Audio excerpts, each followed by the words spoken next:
आदरणीय दीपक केसरकर साहेबांनी जी सूचना दिल्या, आमच्या सगळ्यांचं मत आहे की शक्तिपीठ महामार्ग हा जो आत्ता जो जुना प्लॅन जो होता त्याच्यामुळे गोव्याला जास्त फायदा होत होता. आलेला रस्ता डायरेक्ट गोव्याला जात होता. म्हणून केसरकर साहेबांनी आम्ही लोकांनी तो पूर्ण प्लॅन बदलून बांधा आणि ह्या सगळ्या कुठल्याही गोष्टी बाधित होत नाहीत हे लिहून ठेवा, पाहिजे रेकॉर्ड करून ठेवा.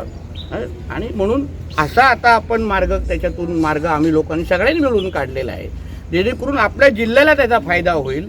रेडी पोर्टशी त्याला जोडलं जाईल, जिल्ह्याला वेगवेगळ्या विकासाची दारे उघडतील. ह्या दृष्टिकोनातून आता नवीन मार्ग आपण तयार केलेला आहे. म्हणून कुठल्या तरी संघर्ष समितीच्या व्यक्तीने पत्र टाईप करतो, प्रिंट करतो आणि आमच्या पत्रकार मित्रांना देतो आणि आमचे पत्रकार मित्र लगेच हेडलाईन मारतात. असा कारभार राज्य सरकारचा चालत नाही. म्हणून मी आपल्या माध्यमातून सगळ्यांना मी विनंती करतो, कुठल्याही अफवांवर विश्वास ठेवू नका.